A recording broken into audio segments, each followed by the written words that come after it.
couple of words you'd like to say? Hello, Nicholas. Nicholas, I think you're being a little bit rude. What's wrong? Cat got your tongue? Oh! Hello?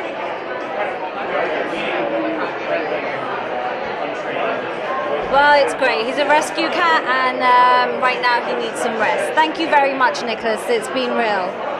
Thank you. What are you doing here? So I'm actually a product specialist for this company. It's called Suitable Technologies, and the product that I'm on is called Beam. So it's a smart presence system, and it enables someone to be in 2 places at once, operating off of Wi-Fi or 4G. So I actually am physically in Los Angeles, so should I say in the flesh in Los Angeles? I know, right? And now I'm actually with you in New York as well.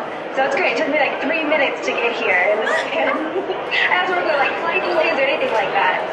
So what I'm doing here is basically just, attending the conference, telling you about the product, and then also going to some of the demos and the talks. So it's a win-win. So the weather is much nicer there as well? It is, yes. So, hang on, so I'm sure I've seen this on TV. Was this featured in Big Bang Theory? Yes, that was us. That was the Big Bang show. Yeah, that was a Shelbot right there. Oh my god, that's hilarious. I didn't realize that. That's absolutely brilliant. So how did you come up with this concept? So originally it was actually a company called Will Garage, and it was based in robotics in the Bay Area. And we had a remote worker by the name of Dallas who lived in Indiana.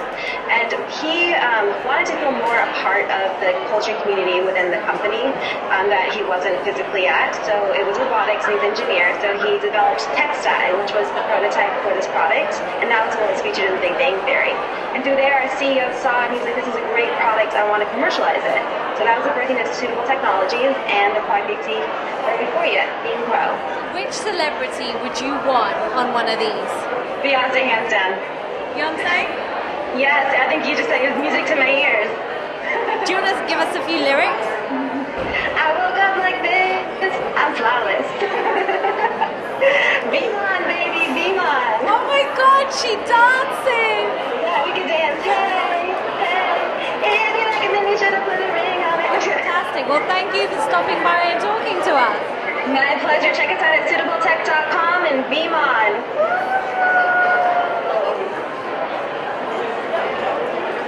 Ta-da! I'm here with Ilan Rubin. Ilan, you've got an amazing app that's coming out. It's called Aura. Tell us what it's about.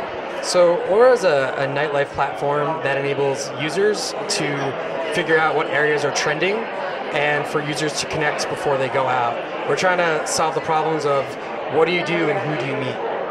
Okay, nice. So like you were saying that it's just something you're starting up now in New York, but it's something that's going to be branched out worldwide. Correct. It's definitely a universal international problem. There isn't really good technology to help us figure out what to do and who to connect with. So it's definitely has international applications anywhere around the world. Not only are you connecting people, you're connecting people that actually have the same interests. Correct. So with the app, users check into an area and they're able to see other people going to the area and they like or dislike, and if they match they can chat. So the idea is connect with people before you go out so you can enrich your connection when you do go out. Right, I like that. But it seems like there might be a slight dating element to this. Is that something it's there for, or just friendships? No, it's certainly more dating oriented, but we feel that it's more connecting than dating. Connecting is when you go to a bar and you meet somebody, there's not the expectation of a date. There could be that spark of attraction, but it doesn't have that expectation. So we're focusing on enriching the connection, whereas other dating apps have been focusing on facilitating the date. Have you used your app yet? We have had private betas of it, so we haven't released it yet. What we're doing right now is we are having a limited private beta of 1,000 to 2,000 techies in New York. Then we're going to have about 10,000 in a second beta. So yes, I've used it. It's not publicly released, but it's definitely exciting. And also Aura is an invite-only app, so you need to get an exclusive invitation to be part of it. So have you gone on any, have you met anyone nice via Aura yet? More so in connecting with people, but not through the app itself. That's going to that's going to happen next month when we build up our users. Nice. So a completely different way of dating, and it sounds like it's a lot more human than just, hey, how you doing? Here's a list of all my credentials. Let's do this, right? Yeah, it's trying to add that authenticity and really focus on a problem that nobody's been able to tackle before, which is how do you make the best connections when you go out to a bar, right? Or when you're out in general. So you came up with this app for exactly that reason?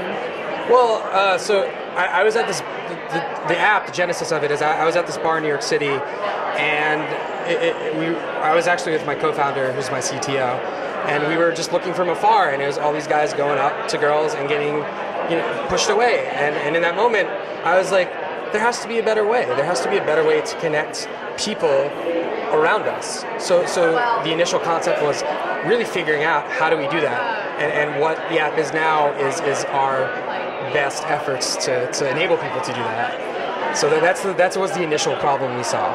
Amazing, I love it. Well, Ilan, it's been a pleasure. Thank you very much, and we'll be looking out for Aura. Thank you very much.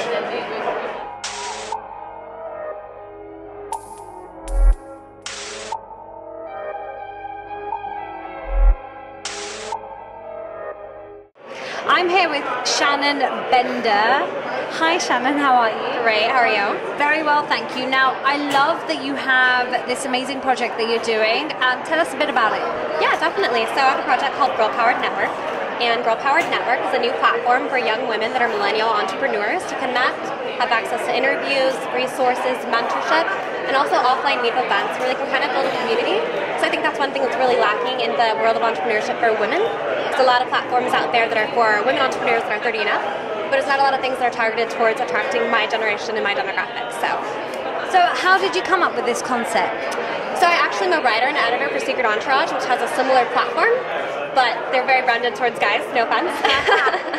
And so I love their site, I love their content, I love what they've done. They have an audience of about 120,000, 150,000 on Instagram. A really devoted audience that's really, I think, inspired and being able to start their own businesses and finding motivation.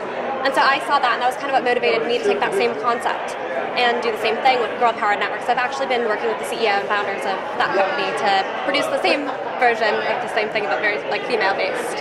Nice. And so when it comes to a lot of the women out there, who do you kind of look up to? Well, I was really inspired by Girl Boss, which is a book by Sophia Amorizzo of Nasty Gal. And so that was something that really inspired me to kind of take action and do something about feeling okay, I'm a young woman entrepreneur and I want kind of more of a community, more resources. I'm not in an entrepreneurial program at a university, so where do I go to kind of find that? And so reading her book, I just kind of saw that she took initiative and she took action to kind of pursue what she wanted and not feel stigmatized by things that were shortcomings or downfalls. Yeah. So I kind of was okay, I'm gonna go forward and just kind of create this idea and see what comes of it. Amazing. So when and how is this going to be available? Yeah, so we actually just went in a pre-launch about 2 weeks ago, and we've already built a following of about 1,000 people, 1,000 email subscribers, which is pretty good for the first 2 weeks. First 2 weeks, yeah. So you can follow us on Instagram at Girl Powered Network, and it's Girl Powered. A lot of people get confused, Powered ED. And then we're actually launching in next month, probably the end of March, beginning of April. So right now we're just kind of filming content. It's one of the reasons I'm in New York, filming interviews. Kind of getting everything ready to go. And who's been the most exciting person you've interviewed so far? So one of the most exciting people that we've had the pleasure of meeting is Dan Price, who was just on the cover of Entrepreneur Magazine and founder of Gravity Payments, as well as Maria Seidman, who is the founder of Yap, and she was Emerging Entrepreneur of the Year. So those are both two people that are really inspiring to me. So those are, I think, two of our biggest interviews that we're going to come up with. So. Now, do you want to give me just a couple of words of your philosophy or your motto? Yeah, definitely. I think my motto when it comes to entrepreneurship is that business is about creating money. Entrepreneurship is about creating value. And that's something I took from my favorite book, which is Third Circle Theory. And so it's something that I really wanted to, kind of put out there and kind of make my business Girl Powered about that creating value for people. So.